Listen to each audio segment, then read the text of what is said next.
are Poppy and Lily from Ascension Promotions, and we are here with Afterthought, and we will be interviewing them. So, what's the story behind your band name? Tell me about Afterthought. So we had a lot of names going, a lot of very bad ones. Too many. What was your favourite one, Dan? Aloe Lamps. Lamps was my favourite. We're kind of inspired by the things that we saw.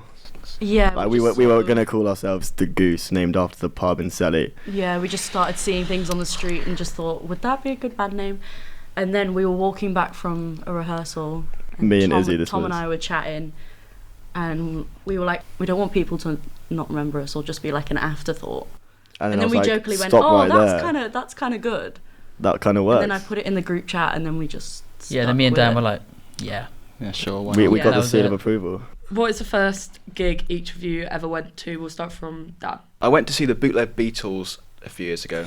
It was very good. Mine was either Will Young with my nan, or JLS in their like prime time before they broke up, with the furthest seats back possible. I bet you had the best time ever as well. Yeah. I went to see King Cruel when I was about 16 in Bristol. That was good. There was a massive mosh pit and I got flung about like a doll. That's good. And it was quite hectic. I'm still recovering to this day. My dad took me to see Muse on the Drones tour at the O2 Arena, and it was probably one of the best gigs I've ever been to. Sick. So, how would you describe your music? Are there any artists that you think you can relate to or are inspired by?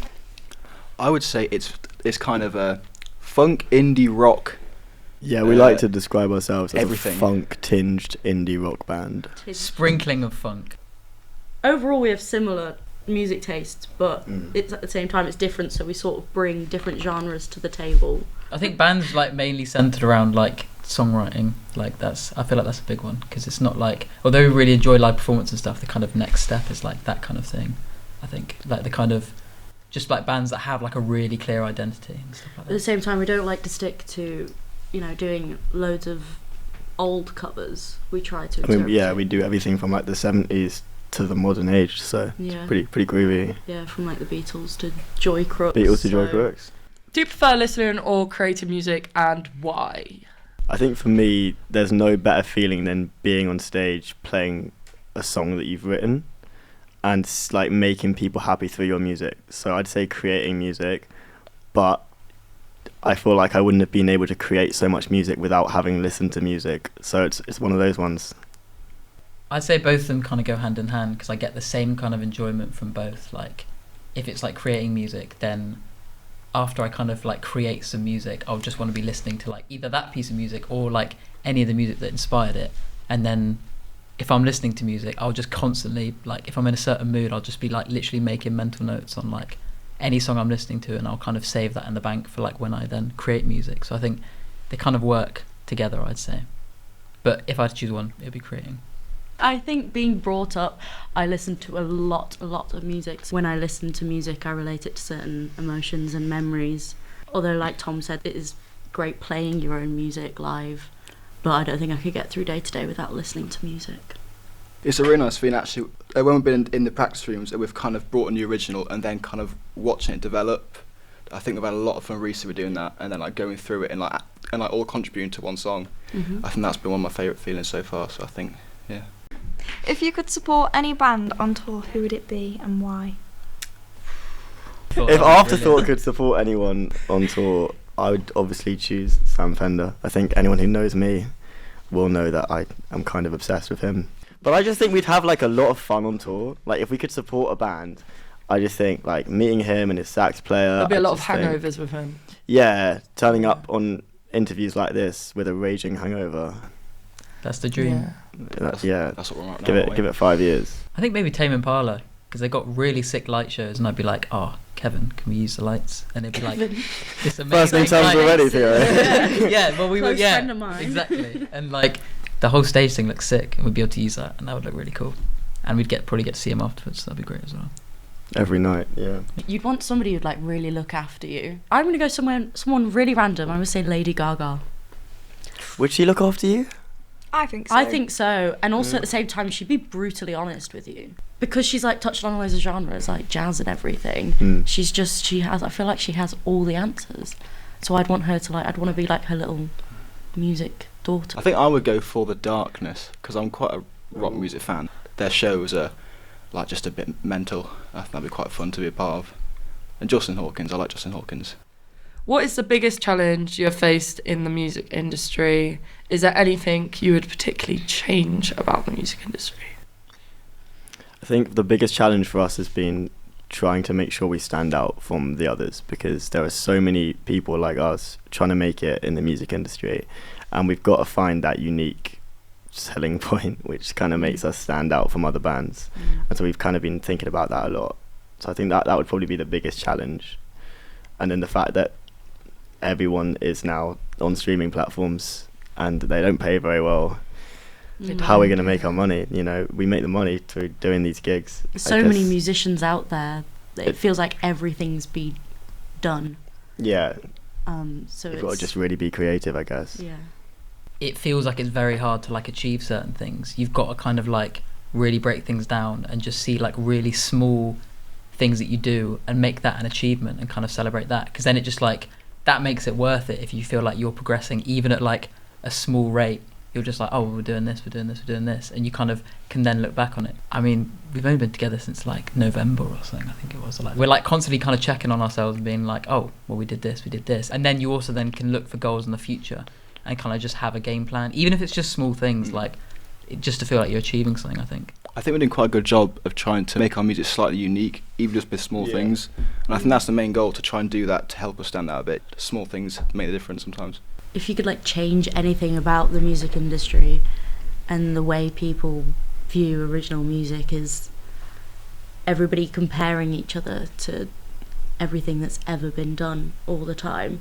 So yeah, you've got to pull something original, but I think that's always been the case though. Like any band that's ever started out, it's like whatever's come before them, be it like a few years or even like 10, 20 years. Like people will always draw comparisons. This one's a bit like silly compared to the last one, but if you could ever describe yourself as a song, what would it be? Yeah, we were talking about this on the train, and we said the cha-cha slide. Cha-cha slide, because it's like so when we're working together and we're working on like a new song, we each need to be told exactly what to do, when to do it. We need direct, clear instructions, otherwise it gets very confusing. Yeah. Everyone loves it. Everyone loves it. When it comes to live shows, we love a bit of participation.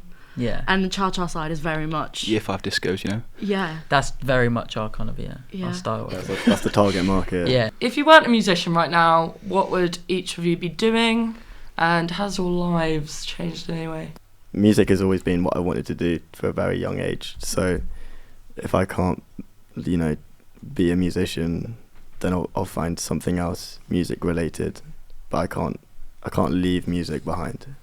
I always wanted to be a fashion designer from a very young age, but growing up in the middle of nowhere, it's quite difficult to get into that whole world. And I suppose music is the only thing I've ever really been good at. So if I really had to, I'd be a fashion designer, because that's easier than being a musician.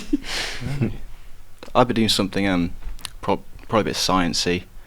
Yeah, I don't want to be a nerd, but no, I am, to be fair, so that's a bit, but you'd be a nerd if you weren't. No, yeah. I can be both. I can be both. Professional nerd. Yeah. Physics and all that. What challenges have you faced as a band trying to break through into the music industry? I think it's like you've got to not compare yourself to everybody all the time. There's gonna be people that are better than you. Are there people better than us? Oh, yes, I'm so sorry to break it to you this way, but there are better musicians than us. Oh god. So you've just got to not compare yourself, otherwise you're just going to go to a very deep hole of constantly thinking that you're just not good enough. And just literally remembering that like how much enjoyment you get out of it. I don't know, that's all I thought about when I was younger. If I was getting into music, just like I thought being in a band would be so cool. And if you just constantly keep realising that, it's just like you're literally doing exactly what you want, like in a band where everyone's on the same page and like everyone's great at playing. So it's just like remembering that makes like it all worth it, really. At some point, every single one of us has thought, oh, maybe we're not quite good enough, either individually or I mean, I've never thought it collectively because we're amazing, but individually that we don't think we're good enough to either be in the band or be in the music industry. But it's just sort of, it's reassuring being a collective group where we all support each other so much, It's very lovely to have that. and we all respect each other very much, and we know that we're good enough to be playing together. That's good. Oh, That is adorable. Nice wholesome ending there. So adorable. Finally, what are your plans for the coming months as a band? Is there anything we can look forward to? New music, maybe? oh, there's so much you can look forward to. So much. Too much. How long have you got? Well, Well, we've got an upcoming gig, and after that, our main focus is to get into a studio. Well done. Theo's about to burst with the amount of songs that he Yeah. is writing I might at be the sick. moment.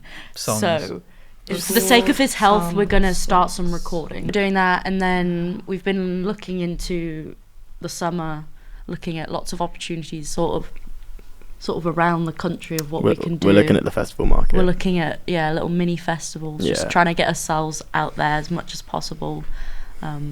But yeah, focus now is primarily on recording. Recording, Getting some is music our out. priority. We've written a load of songs, just need to go and record them. Yeah, we want to listen to them. To be fair, yeah. I want to be listening to myself all Well, the time. my nan's in the begging me shower. to listen to our tunes, and I'm like, Nan, we've not got anything Your out nan's yet. begging me, honestly. We're doing it primarily for Tom's nan. In fact, Yeah. I think Yeah, big up, Matt the most Grimes. common question we probably Grimy get Grimes. is like, "Oh, are you guys on Spotify?" And we go, No. soon. And we Yeah. go, Yeah, because we did a gig the other night, and we were like introducing the next song, which was one of our originals, and then some guy at the bar is like goes onto Spotify and he types in right time Afterthought and nothing comes up. we're just so wanted. Yeah. But we can't give anything yet. Soon come. Yeah, we're so We're excited. excited. We Right, can't well, wait. thanks for coming. Thank you so Thank much you for for having having us. us.